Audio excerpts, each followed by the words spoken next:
Hey guys, Brandon and Gary here, your Oxnard and Ventura neighborhood beach and marina specialists, Boats N Homez. Well, we're not talking about boats, we're over here talking about homes. And today we're here with Kristina Brewer from RE/MAX Gold Coast Property Management to talk to you about short-term and long-term vacation rentals and how they relate to our local market. And like always, like this video, subscribe to our channel, and we'll see you on the next one.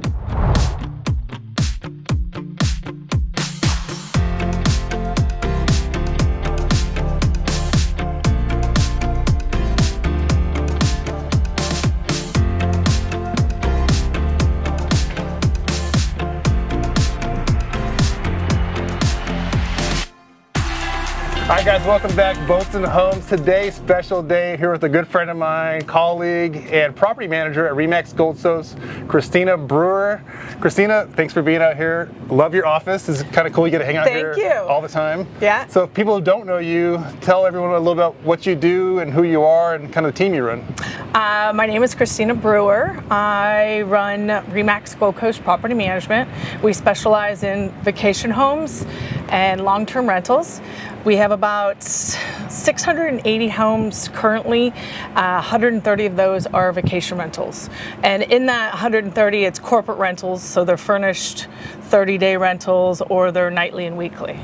And we have a staff of about 14, and our office is located in Hollywood Beach. Coming into this, like, did you have any real estate experience before this, or like, what got you into like property management? And you're also local here too, which a lot of people, which has got to kind of be kind of cool to. Yeah, I live in Silver Strand. I work in Hollywood Beach, so it's good to know everything that's going on because the neighbors will definitely text you at all hours of the night, but at least I know what's going on. What I do specialize in, obviously, is the vacation rentals and making sure people are earning money with their homes. So that's the biggest thing, and making sure that we're staying in the regulations of Airbnbs. So about that vacation rental specialist, I predominantly work the beach area here, Silver Strand Beach, Hollywood Beach, Oxnard Shores. A lot of people don't know that's actually two different jurisdictions, County Ventura, City of Oxnard. Can you tell us a little bit about the difference between owning a vacation rental in Silver Strand Beach and Hollywood Beach, which is technically unincorporated county, versus owning something in like the city? Like, is it better to own? It's a lot. I mean, like, again, it's finding somebody who knows the area. Silver Strand and Hollywood Beach have totally different laws than Mandalay Shores or Mandalay Bay, or even inland Oxnard. The city proposes 100 days max for Airbnbs. So per year, 365 days, you can only rent 100 days max. You have to be 200 feet from another Airbnb. So if you're buying in the area, you got to make sure that you know what your, parameter of what you are able to do with that home. A lot of buyers that are asking the question, where would you buy? Again, there's two folds. Obviously, county property, it's kind of like the Wild Wild West, I think, because they allow you to do whatever. There is no restrictions on how many days that you can do. You can rent right next door. The biggest thing is you can only own one. Same thing in the City of Oxnard, you can only own one. Ventura City, as of right now, that law is 5, and they're proposing 3. So again, it's all changing ever fast.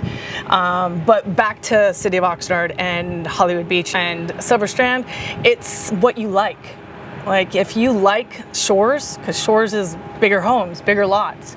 Silver Strand and Hollywood are closer together, smaller lots as well. But it just depends on if you can get the Airbnb in the City of Oxnard. You definitely can get it in Silver Strand and Hollywood Beach. There is no restrictions.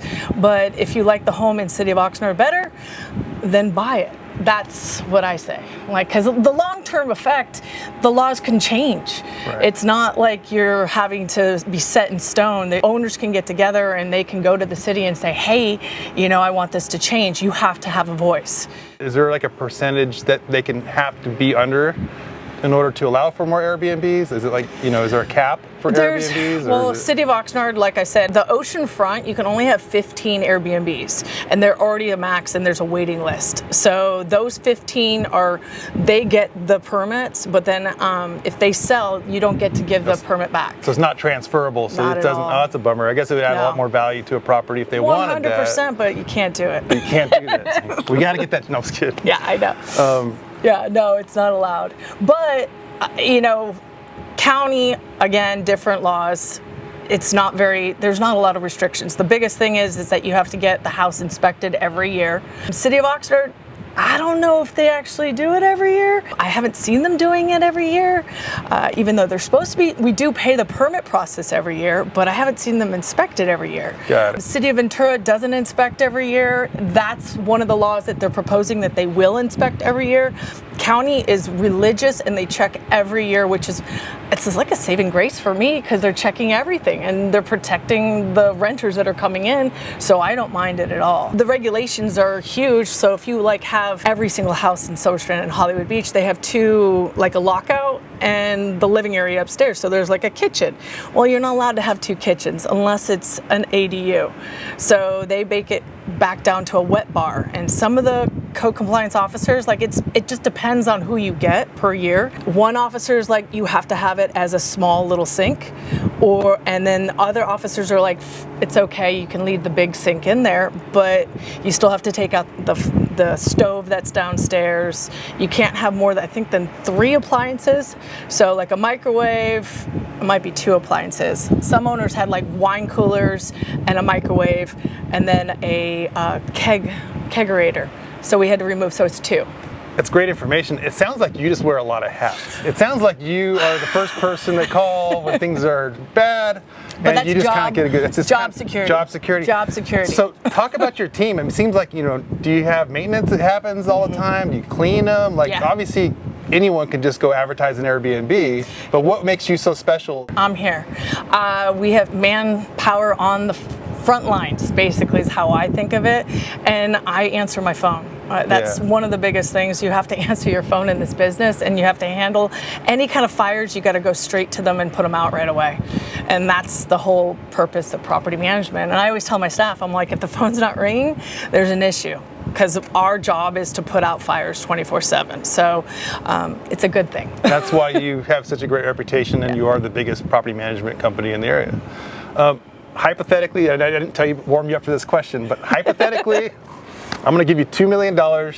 You're doing a 1031 exchange, and for those of you who do not know what a 1031 exchange is, I did a great video about 1031 exchanges with Brad Hooks. There'll be a link to that video right here above, so check that one out. Give you $2 million. You need to exchange that, and you've always wanted an Airbnb. You've always thought that was a cool idea. Tell me what you're looking for when you buy an Airbnb, and like what would you be looking for in today's market to maximize your return on investment? My biggest thing is 4 bedrooms, no carpet throughout anywhere in the house, pet friendly, all king size beds is how I would do it. I always tell, it's funny, but I always tell my owners, I'm like, when I go to an Airbnb anywhere I rent, I will not rent a house that doesn't have a king size bed, because it's not that I don't love my husband. I want to be able to hug him and then roll to the other side and not feel like I'm touching anybody. So it's just, that's the biggest thing. If I see bunk beds, I want to remove them. You're out. Yeah. You're out. Yeah, I don't want bunk beds in any house. So what I got out of that is that size matters. Yes. You do need a good size Airbnb to get people in there. Yes. But is there like a maximum? Because I see some houses, they advertise, okay, this will sleep 4, this will sleep 6, this will sleep 10. Is there like a sweet number that you want to be at as far as like obviously 10, investing into 10? So 10 is the max? 10 people is the max. It's 2 per bedroom, which is code compliance law, 2 per bedroom, and technically 1 in the living room. So it's really 9, but we kind of just put in 10. Cool. So that's how we do it. And then whatever pull-out bed you have in the living room, just make sure it's super comfortable. Cool. Like, would you sleep on it? That's the biggest thing. So Brandon, that was a great time talking to Kristina. Learned a lot of information. I hope you guys did too. So what should the viewers do if they want to know more about the short-term market? So I think first things first, they should definitely check the description to look at all the different resources we have. And if they want to know more, schedule a call with us on the calendar link below. And if they haven't already done so, they should probably subscribe and share this video with someone that could use it.